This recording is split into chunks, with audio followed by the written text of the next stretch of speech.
Seri teknologi-teknologi kali ini membahas perjalanan iptek. Memang tidak mudah ya untuk menentukan sejarah keberadaan manusia di bumi. Kalau ini banyak versi gitu. Ini salah satunya yang dibuat oleh Richard Leakey gitu. Disebutkan zaman prokonsul Ramapithecus, kemudian ini makhluk bipedalisme itu ya sekitar 7 sampai 8 juta tahun yang lalu gitu ya. Itu makhluk berkaki dua ya, berjalan dengan dua kaki gitu. Kemudian berlanjut lagi. Nah, ini pada titik mana manusia pertama dan kedua, yaitu Bapak Adam dan Ibu Siti Hawa itu muncul di periode mana itu juga belum diketahui dengan pasti. Kemudian berlanjut pada bagian ada mulai 4,3-2 juta tahun yang lalu, ini ada Homo erectus itu sudah bisa bermigrasi. Kemudian berlanjut lagi pada penggunaan api ya, itu sekitar 800.000 tahun yang lalu. Kemudian pembuatan perkakas ya, mulai bisa membuat perkakas dari batu, dari logam dan seterusnya ya. Kemudian manusia modern ya, 200.000 tahun yang lalu, lanjut ke manusia Neanderthal 34.000 tahun yang lalu. Kemudian orang mulai bisa bercocok tanam ya, 10.000 tahun yang lalu. Kemudian terdapat kota pertama sekitar 5.000 tahun yang lalu, hingga masuk ke zaman modern ya, era modern ya, di mana ditandai dengan revolusi industri yang berkembang terus hingga saat ini. Terkait judul paparan ini adalah sejarah ilmu pengetahuan. Ini ada urut-urutan gitu atau diakronik ilmu pengetahuan.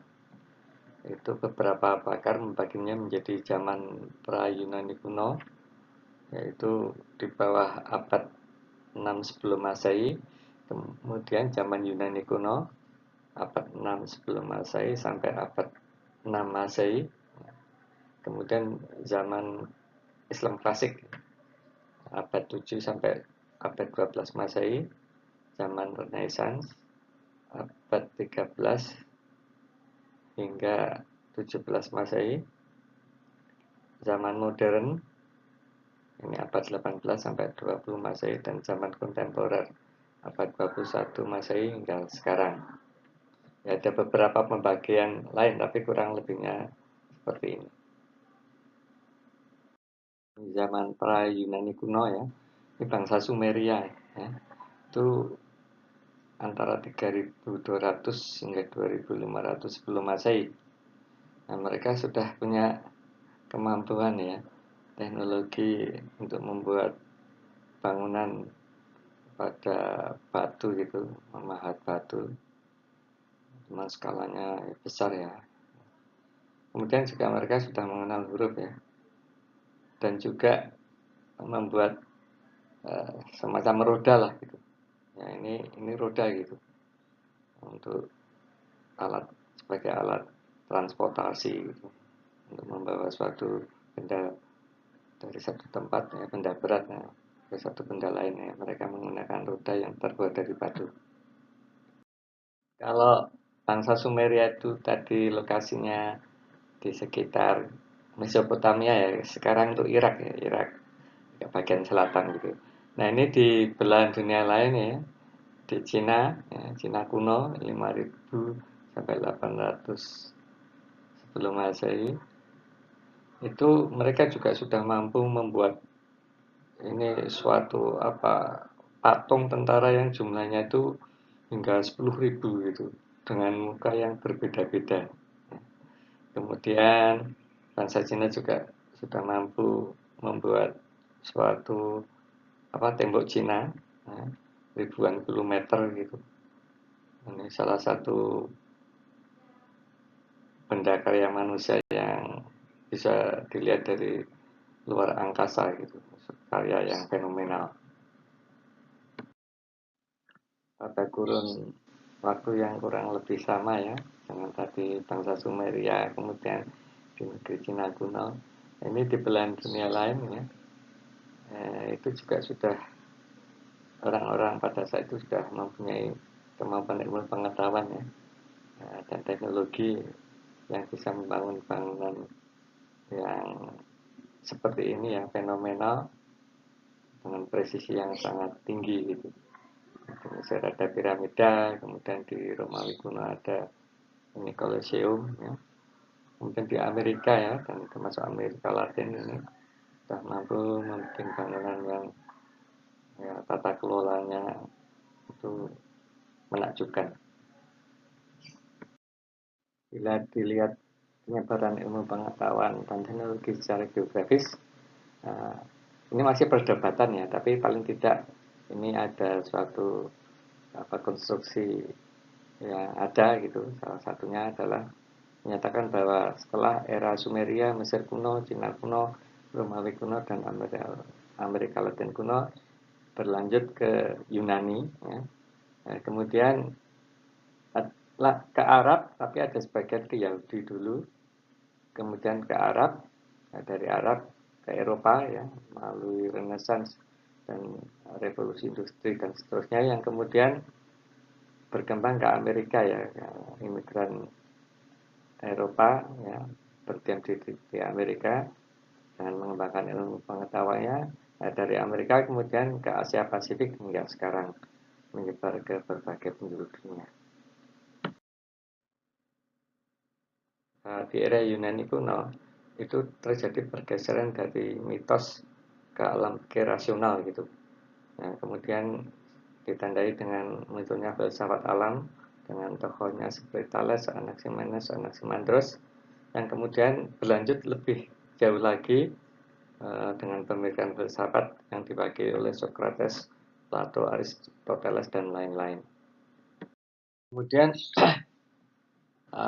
antara abad ke-7 Masehi hingga 12 Masehi ini era Islam klasik ya, di mana pada saat itu kaum muslimin itu menjadi leader atau menjadi rujukan ya, ilmu pengetahuan dari seluruh penjuru dunia gitu. Nama-nama pemikir ya, atau sebut saja ahli ilmu pengetahuan dari Islam itu ada Jabir Ibnu Hayyan ya, dia seorang ahli kimia gitu yang di Eropa terkenal dengan nama Geber. Nah, kemudian ada Al-Khwarizmi ya, yang namanya diabadikan dalam diksi algoritme gitu, ahli aljabar ya, matematika. Keberadaan para pakar ya, ahli sains di dunia Islam itu menjadikan pada saat itu di beberapa daerah itu menjadi pusat peradaban dunia ya. Artinya banyak sekali orang-orang untuk belajar tentang ilmu pengetahuan dan filsafat itu di Baghdad ya, itu di Irak ya, kemudian Alexandria itu Mesir, kemudian Persia itu di Iran, juga di Andalusia ya, ini di Spanyol gitu, yang pada waktu itu Islam sudah menyebar hingga ke Andalusia atau Spanyol. Nah, kemudian ada era di mana terjadi kemunduran dunia sains di dunia Islam itu, yang kemudian secara estafet kemudian Eropa bangkit gitu. Nah, sehingga mengalami zaman Renaissance atau pencerahan. Lain tadi ada Isaac Newton, Galileo Galilei ya. Nah, kedepannya itu teknologi semakin berkembang ya. Kemudian keberagaman bidang pemikiran mengerucut tapi kemudian juga beragam gitu. Sehingga beberapa nama termasuk filsuf ya, di sini ada Immanuel Kant, kemudian ada Bertrand Russell gitu, dan William James, dan masih banyak lagi. Itu era yang dimana penggunaan rasio itu sangat menonjol. Era Einstein dan Stephen Hawking telah berlalu, namun ilmunya jalan terus. Ini para generasi muda, bahkan beberapa di antaranya sangat belia, seperti Elliot Turner, ini fisikawan, dan juga ada Saburna Isakbari, ini mathematician gitu. Ini menjadikan ilmu pengetahuan akan berjalan terus dan semakin berkembang.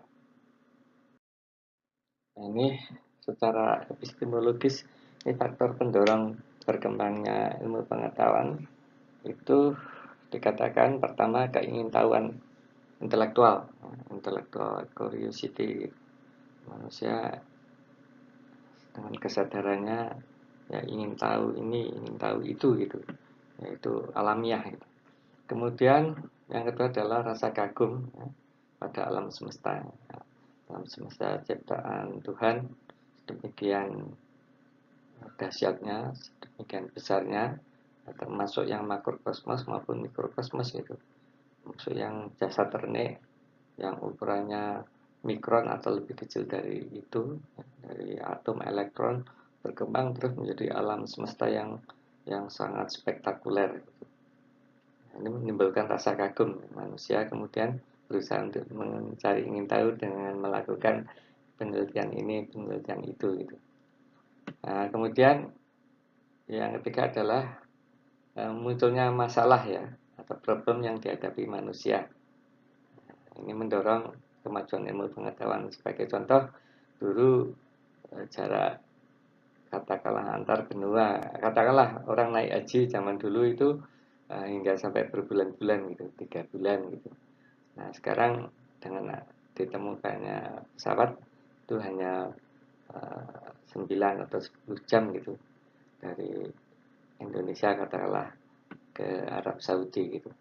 Nah dengan adanya problem yang dulu ditemui problem durasi waktu, hanya tercipta pesawat terbang. Demikian juga dengan penciptaan benda-benda lain ya, mobil yang untuk komunikasi, HP dulu sulit.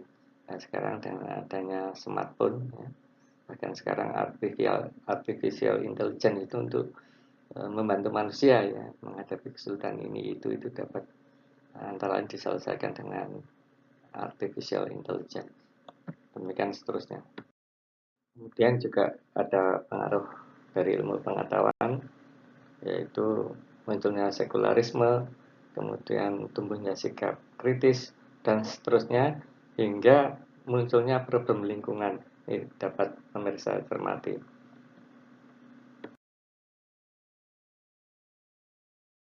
Demikian sekilas tentang sejarah ilmu pengetahuan. Nah, tentu saja ini banyak kekurangan. Saya mohon maaf. Walau alam bisawab. Terima kasih. Assalamualaikum warahmatullahi wabarakatuh.